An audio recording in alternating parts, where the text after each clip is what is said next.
Hello, and welcome back to Podcasts with Ali and Aiza.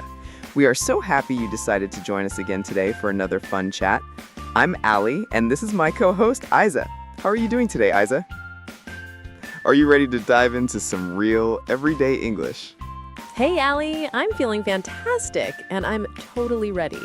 I've actually been thinking a lot about dinner lately, which for me is the perfect starting point for today's topic. We're going to be talking all about food and cooking. It's such a fundamental part of our daily routine, and because of that, our kitchens are actually overflowing with fantastic, practical English vocabulary and expressions that native speakers use all the time. Learning these phrases won't just help you talk about food, they'll make your whole English conversation feel more natural, relatable, and confident.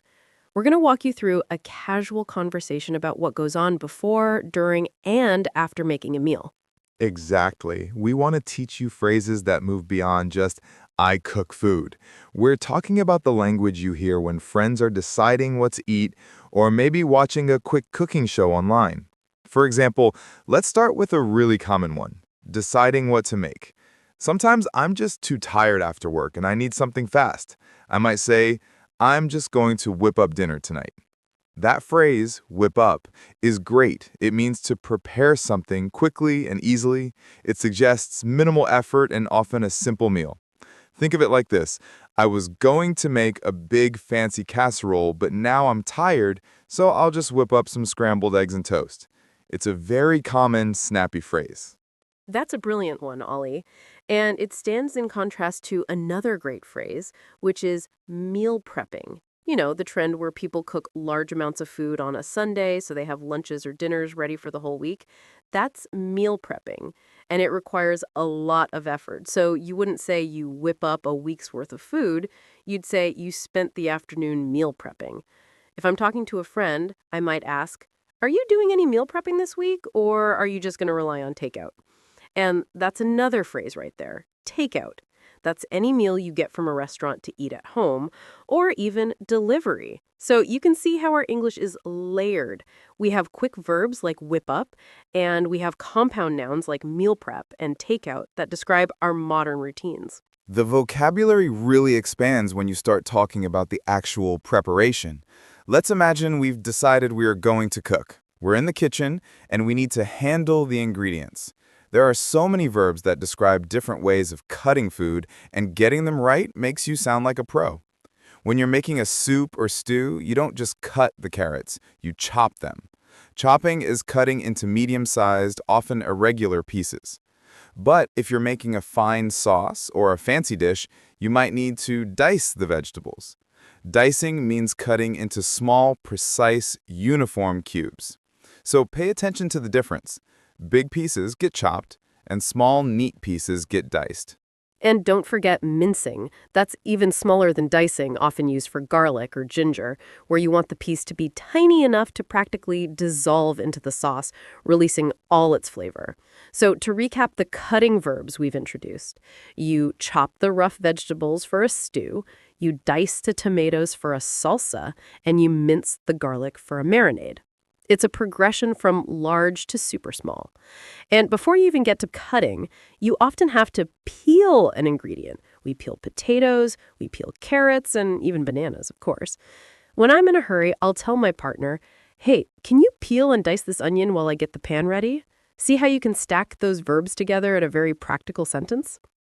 Speaking of getting the pan ready, we use specific names for our kitchen tools, which we call utensils or appliances.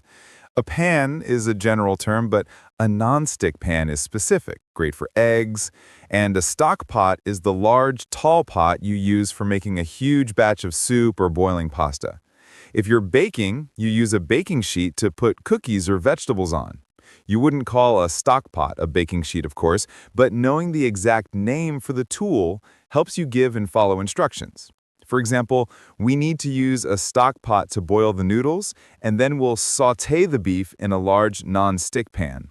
That word sauté there means to cook food quickly in a little fat over a relatively high heat, like stirring and frying lightly. That's right. And let's talk about the temperature, because that's where many learners get confused. When a recipe says medium-high heat, it means the dial on your stove is somewhere between the middle setting and the highest setting. It's a key phrase for quick cooking methods like sautéing. If a recipe wants you to cook something slowly, like a chili or a sauce, it will ask you to simmer it. Simmering is maintaining a temperature just below boiling point. You see tiny bubbles, but it's not a furious rolling boil. So, Ellie, if you're cooking a big pot of chili, you'd let it come to a boil, then you'd turn it down to a simmer for an hour or so. The difference between those two health labels is critical in cooking, and it's also a great way to talk about speed or intensity in English. A situation can be at a rolling boil or just simmering. That's a fantastic parallel, Liza. Using cooking terms metaphorically is a wonderful way to sound more fluent. Okay, let's move on to adding flavor, because this is where the magic happens, right? Recipes always tell you to season the food. The common instruction is to add salt and pepper, but we also use very specific measures. You often hear a pinch of salt or a dash of pepper. A pinch is literally the amount you can hold between your thumb and your forefinger, a very small amount. A dash is a quick shake, also a small amount. If you season generously, it means you're adding a good amount, more than just a pinch. I might say, I always season generously because I love a lot of flavor, or be careful not to add too much salt. Just a pinch will do. And when we add spices, a great descriptive word is fragrant. A recipe might say, cook the onions and garlic until fragrant. That just means cook them until they smell really good, until their aroma fills the kitchen. It's a cue for the cook that the ingredients are ready for the next step. It's a lovely word to use, not just for food, but for flowers or perfumes too. Try using it in a sentence today. You could say, the cinnamon and cumin made the whole kitchen feel so fragrant. It elevates your description beyond just, it smells good. Let's talk about food textures, Aiza. This is another area where English has specific, descriptive adjectives.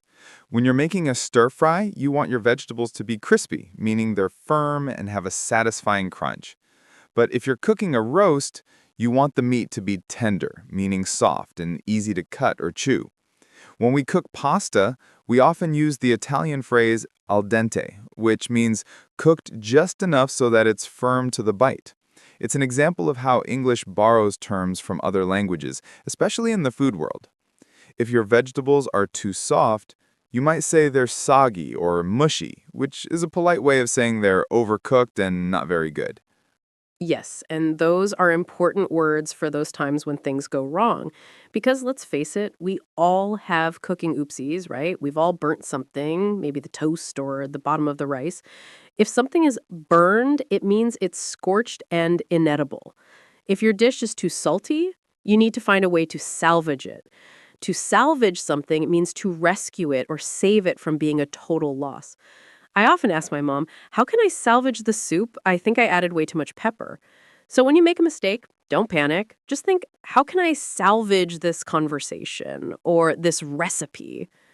That's a great piece of advice, both in the kitchen and in life. Now, let's talk about that YouTube video the user mentioned. The idea of using a meal kit, a service that sends you pre-portioned ingredients and a recipe card, is very popular. We call those the pre-portioned ingredients. The company pre-packages everything for you. A meal kit is a time saver because you don't have to go grocery shopping for every single ingredient. You can tell your friend, I didn't have time to shop, so I decided to use a time saver meal kit tonight. Using that adjective, time saver, clearly shows the benefit of the product. And the meal kit idea touches upon the broader topic of home-cooked versus restaurant food. When we say something is home-cooked, we mean it was prepared in our own kitchen, which usually carries a very positive association.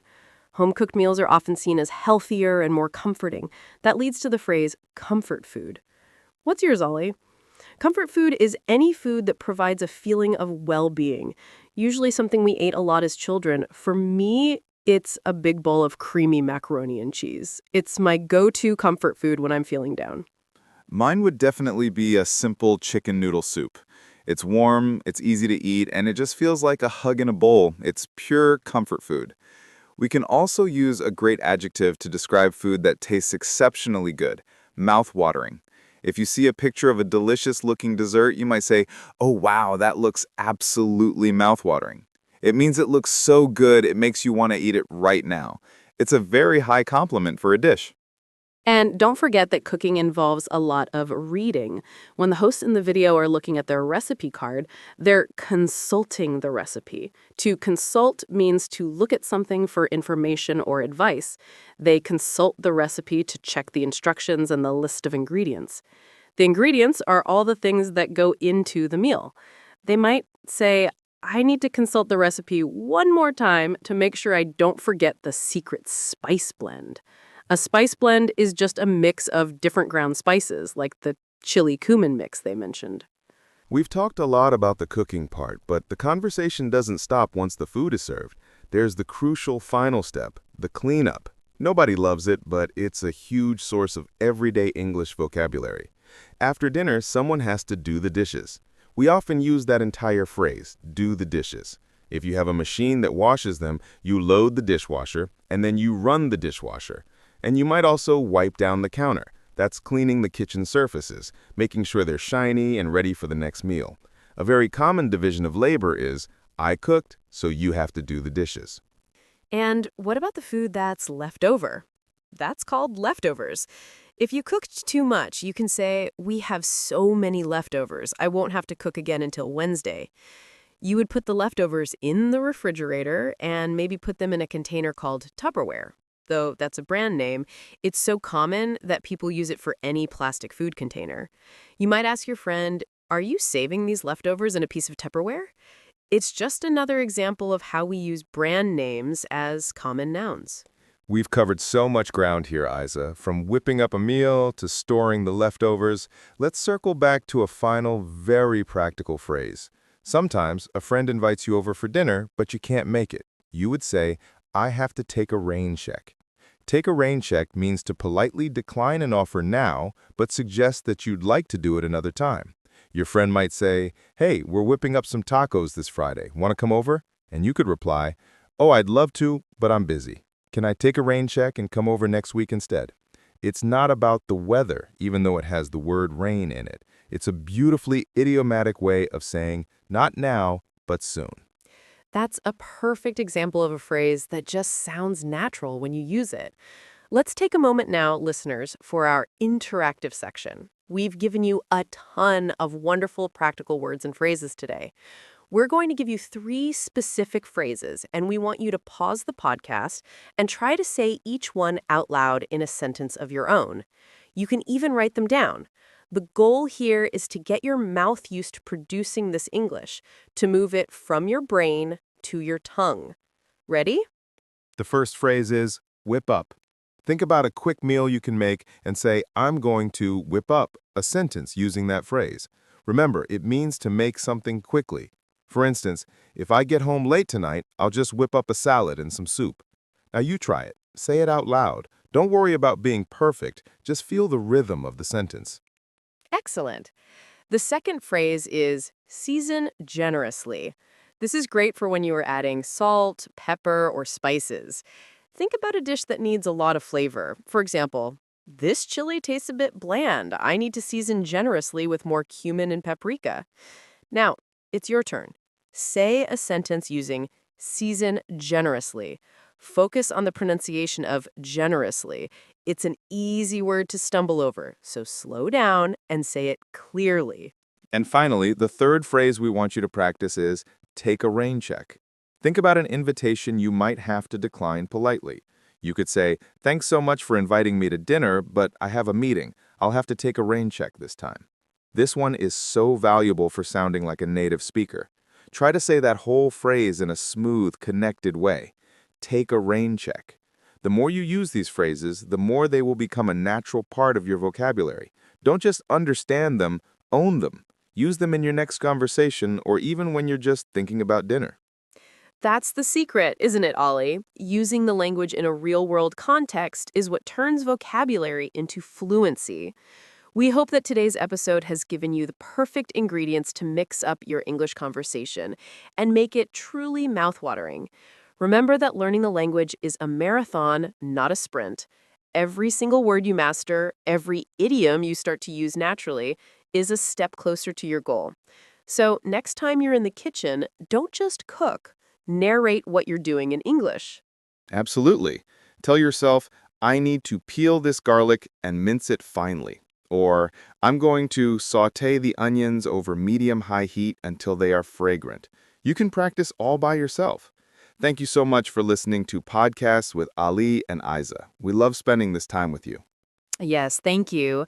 Join us next time when we talk about, well, you'll have to tune in to find out. Until then, keep practicing, keep cooking, and keep speaking English. Bye for now.